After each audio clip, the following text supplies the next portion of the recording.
Nation's debate on gun reform, where President Obama's initiative to reduce violence in America has been severely weakened. Democratic Majority Leader Harry Reid has announced the most controversial and ambitious part of the president's proposal, a ban on assault weapons, will not make the final cut when he brings the bill up for debate. But right now, her amendment, using the most optimistic numbers, has less than 40 votes. That's not 60. I have to get something on the floor so we can have votes on that issue and the other issues that I talked about. And that's what I'm going to try to do. And I'm not going to try to put something on the floor that won't succeed. I want something that will succeed. Senator Dianne Feinstein, who sponsored the ban, was clearly irritated. The California Democrat told reporters, quote, "Obviously I'm disappointed. I tried my best, but my best, I guess, wasn't good enough." You'd think Congress would listen, but they clearly listened to the National Rifle Association, and they do. The ban would have outlawed at nearly 160 semi-automatic weapons and limited the size of magazines to 10 rounds. And in today's Daily News, columnist Mike Lupica writes a scathing op-ed on the removal of the assault rifle ban, saying, quote, "Any fool knows that Ryan Lenza couldn't possibly have killed as many children as quickly as he did on the morning of December 14th without an assault weapon in his hands." So how does the president and any other big politician who allows the gun nuts from the National Rifle Association win again? Answer the larger question about weapons that make killings like the elementary school massacre ridiculously easy. If not now for a ban on these weapons, when? If Sandy Hook Elementary doesn't make every member of Congress take a stand against assault weapons in this country, then what does? This moment, the moment of Newtown, of Sandy Hook Elementary, should not be lost, because if it is, maybe it's lost forever. It was officially lost in Washington on Tuesday, lost to fear and lost to ignorance and lost to the NRA. One last time, if not a ban on assault weapons now, then when? Shame on them all. And I will tell you, I was in a room full of Republicans, all of them, hundreds of them recently. Wow. And I asked, that image right there. Wow.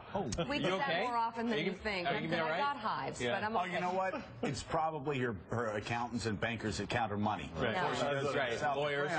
You got to get them stacked up. You got to get the, you know. Yeah. Doctors. Actually, no, they were not. They were just regular people. Regular old people. Regular old Republicans. And I asked the question. I said, do any of you need a Bushmaster? Do any of you feel impeded by any of you? I said, all the Republicans, please tell me. And I said, seriously, if you had, would you have a problem with a ban on these types of guns? Right. And all of them unequivocally said no. So I don't know who these people are in Washington who feel the need. They're about 1% of Americans have these to their survivalist assault weapons. Anyway, listen, though, as far as Harry Reid's decision goes, Harry Reid's job, after all, is passing legislation. If Harry Reid feels like they've got a shot at universal background checks and a really tough trafficking bill, he's going to put that on the package, get it on the floor, and try to get his 60 votes, right? And say something was done. Yeah, sure he is. And look, we make fun of Harry Reid all the time. All the time. Say something was done. This would actually be a very significant step forward if you talk to Mike Bloomberg and also other gun control advocates, because it would not only take care of you know, say, assault weapon background checks, but all the handgun deaths in Chicago and across the country. So if you believe that this is the start of a decade-long effort to push back the gun culture, then this is okay as a start. If you think this is one shot, and the Daily News expressed it better than I could, then we're at a pathetic moment in American politics. Who here believes this is a one-shot deal? I said it on this show several months ago, and I'll say it again. You know, you have issues that break certain ways. Gay marriage, Americans are becoming much more progressive on gay marriage. On abortion, I think they've become more conservative over the years for a lot of different reasons. But on guns, our culture's changing. We've seen, you know, 50% of Americans used to own guns. Now it's 33%. That number's only going to go down. Right. You're also seeing this on the same trend, by the way, on immigration. Same trend on immigration, becoming more progressive. Right. I mean, if you just look at all the possible Republican candidates running for president in 2016, almost every single one of them has said something positive about immigration reform.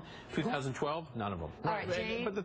Jane, jump in. I want to say first that I think Dianne Feinstein's entitled to a vote. Her history personally with gun violence is enormous, and a lot of people agree with Mika and me that this is a missed opportunity, and even if there will be more votes later, after Sandy Hook, it seems to me the American public, or a huge section of the American public, want to vote on this, and I think Harry Reid should have permitted the vote, even if this piece of it lost. Packaging it this way, I think, dumbs down the opportunity for more significant reform. I also just want to say on Israel that Obama's meeting with 5 leaders. He's meeting with Perez privately, Perez, Netanyahu, Abbas, Fayyad, and Abdullah of Jordan. And so this isn't just an Israel trip, but something he could do that would be very significant is to empower John Kerry, his very talented, overwhelmingly confirmed Secretary of State, to work on the peace process now. I still think that this is the closing window. Here we go. All right. Well, you know, I think Dianne Feinstein will get a vote on an amendment,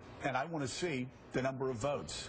I do. I want to see. You never know what's going to happen in these gun debates. I remember in '98, we Republicans were back on our heels, and we thought we were going to get absolutely slaughtered. Boom.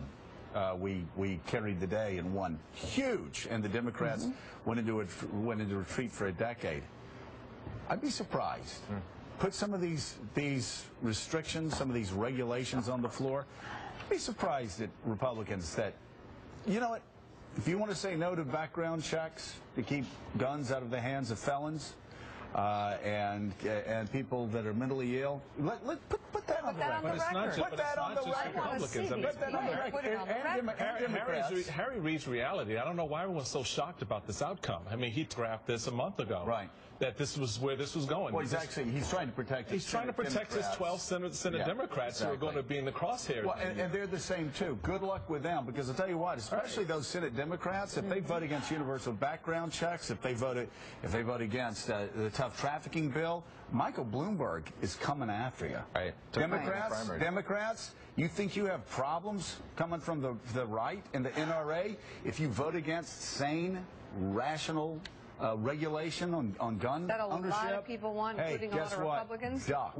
Because Michael Bloomberg's coming. He's got a lot more money than the NRA. All right. It's just your reality.